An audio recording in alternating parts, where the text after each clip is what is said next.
नमस्कार दर्शक बंधु विद्युत उपभोक्तांको ପାଇଁ ଆସିଛି ବଡ଼ ଆଶ୍ୱସ୍ତିକର ଖବର।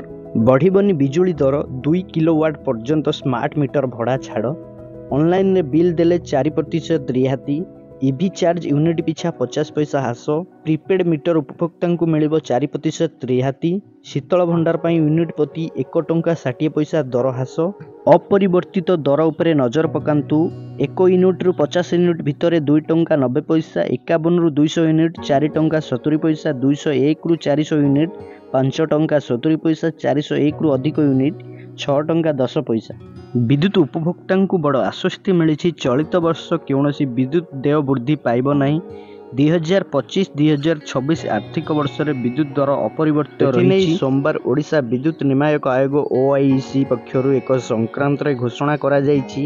2025-26 ଆର୍ଥିକ ବର୍ଷରେ ଘରୋଇ ଉପଭୋକ୍ତା ଅଧିକ ଦେୟ ଦେବେ ନାହିଁ।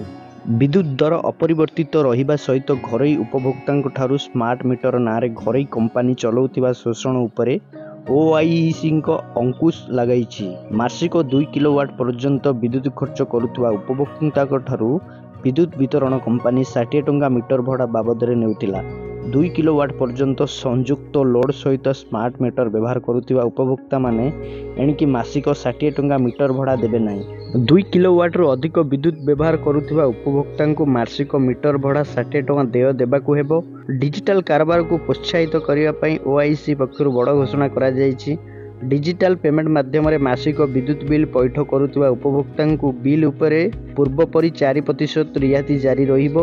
ସେହିପରି କାଗଜ ଛାଡ଼ି ଇ-ବିଲ୍ ନେଉଥିବା ଉପଭୋକ୍ତାଙ୍କୁ 10 ଟଙ୍କା ରିହାତି ମିଳିବ ବୋଲି ଆୟୋଜିତ ସାମ୍ବାଦିକ ସମ୍ମିଳନୀରେ କୁହାଯାଇଛି। ନମସ୍କାର ଦର୍ଶକ ବନ୍ଧୁ ବିଦ୍ୟୁତ ଉପଭୋକ୍ତାଙ୍କ ପାଇଁ ଆସିଛି ବଡ଼ ଆଶ୍ୱସ୍ତିକର ଖବର। ବଢ଼ିବନି ବିଜୁଳି ଦର 2 କିଲୋୱାଟ ପର୍ଯ୍ୟନ୍ତ ସ୍ମାର୍ଟ ମିଟର ଭଡ଼ା ଛାଡ଼। ଅନଲାଇନରେ ବିଲ୍ ଦେଲେ 4% ରିହାତି। ଇଭି ଚାର୍ଜ ୟୁନିଟ୍ ପିଛା 50 ପଇସା ହ୍ରାସ। ପ୍ରିପେଡ୍ ମିଟର ଉପଭୋକ୍ତାଙ୍କୁ ମିଳିବ 4% ରିହାତି। ଶୀତଳ ଭଣ୍ଡାର ପାଇଁ ୟୁନିଟ୍ ପ୍ରତି 1 ଟଙ୍କା 60 ପଇସା ଦର ହ୍ରାସ।